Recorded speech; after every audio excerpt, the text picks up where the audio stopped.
I'm a parent. And I'm Glenn, and I research video games. In this episode, we're going to talk about, Glenn's going to help me out with gaming vocabulary.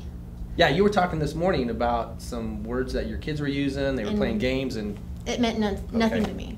And I actually have talked to some other parents who have some similar questions. And so you actually brought a list of some of the words that your kids are using and that you've had other parents ask about? Yes. Okay, so I can try to help you out, and we'll see how it goes. What do you got? Okay, what is FPS? FPS actually stands for first-person shooter. This is a genre of games.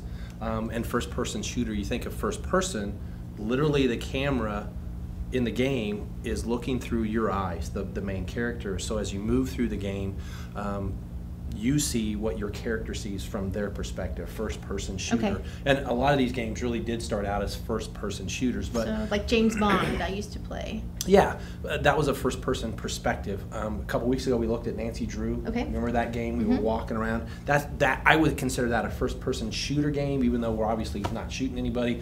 It's a first-person perspective, so it just gives you an idea of the kind of a genre of games. Okay, and in that one, you introduced me to another vocabulary, which was the walkthrough. Yeah. Which I was looking for demo, help, in the technical term, if I'm looking for help on these things, was walkthrough. Yeah, walkthrough is literally a step-by-step process of how to beat the game. So here's what you do first, then you turn left, then you pick this object up, you have to put it down, remember this, and it literally walks you through the game. So that's why it's called a walkthrough. Another one was boss. Boss. I'm not sure. I don't know how a lot of these words got started. That's one I'm familiar with, but I don't know how it started.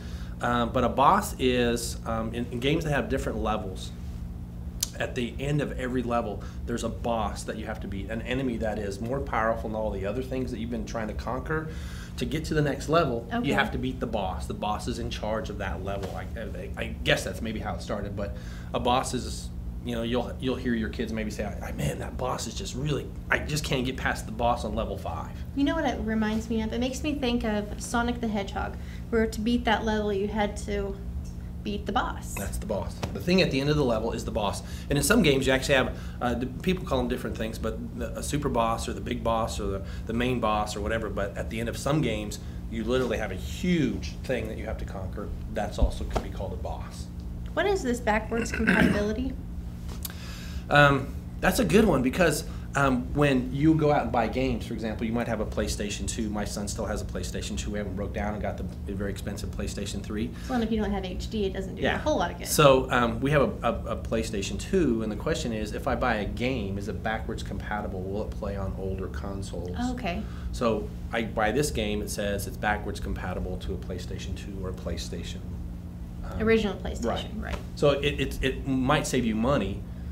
Because you buy a game, you take it home, it doesn't play, it's not backwards compatible, you take it back, they don't give you a full refund. So it's good to know. Check for that kind of stuff. What about troll or trolling? Oh, that's a good one to know as a parent, especially in terms of some safety stuff. A lot of games now can be online games, and your kids are connecting with other users and other players in a PlayStation 3 online or an Xbox or a PC game, you're playing stuff online. And a lot of chat may be going on. A troll is a word that gamers use to describe somebody who is purposefully being disruptive. They use abusive language. They start arguments on purpose. They're a troll. They're just bothering everybody else. They're kind of a bully of sorts. That's really one way to think about it. It's a bully in a game. And you need just to be aware of that, because if a kid, your own kids start talking about, oh, I met that same troll again, my first thought would be, oh, it's a troll, like, fairy tale troll, right? They're not. It's actually a bully in the game, somebody who is a live player that your kid is experiencing who purposefully attempts to bother other people. And trolling is somebody, the act of being a troll. Right. Okay. All right, so be aware of that. That's something that you really need to listen to your kids about. What about mod or hack? Mod or hacks. That's a good one too, and that's a good one. Troll might be a bad word in terms of you need to be aware of that. Mod is a good word because a lot of games, especially PC games, mostly PC games or computer games, as opposed to console games, give you the opportunity to modify the environment, modify the scenario, modify the character, modify, build things within that game. You're modifying the game itself. So when kids mod a game, or hack a game is another word to describe that. When you mod a game or hack a game, you're literally changing the environment. You're creating your own story. And that's really what we want kids to do, right? We want them to use their imagination, be creative, and create their own characters and create their own environment. So that's a good thing as opposed to a troll. See, when I thought of hack, I thought, oh, that just means they're going to do something and they're going to change it. But Yeah. hack, I associate with a bad thing. So There's it's nice ano- to know it's a positive Yeah, thing. there's another one that I hear from parents a lot and teachers is the word cheat. And when we think of cheat as parents or teachers, we think, oh, cheating is bad. But in a game situation, in the gaming world, a cheat basically is another way to access parts of a game that you wouldn't have had access to otherwise. I mean, it's just a help. It's you might get a cheat from one of your buddies.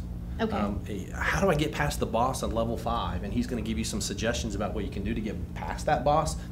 That's a cheat. And a gamer doesn't see anything. That's just how I survive and how Well, I it's get a strategy, more or less. talking and getting other resources. So those are some very quick vocabulary words from gamers that they use. There's a ton of them out there, obviously, and you can go to find an entire list. You actually get a gamer's dictionary, Gaming 101 or Gamers 101. I'm not sure what it's called, Okay. but there's a website called Games Games They Play, and gamestheyplay.com, and on the front page of that website you can find vocabulary from A to Z of all those different vocabulary terms. So check it out. I'll If you check have it questions, that's where you go. Until next time, thanks for joining us. For more information, visit mykidstturn.com. See you next time.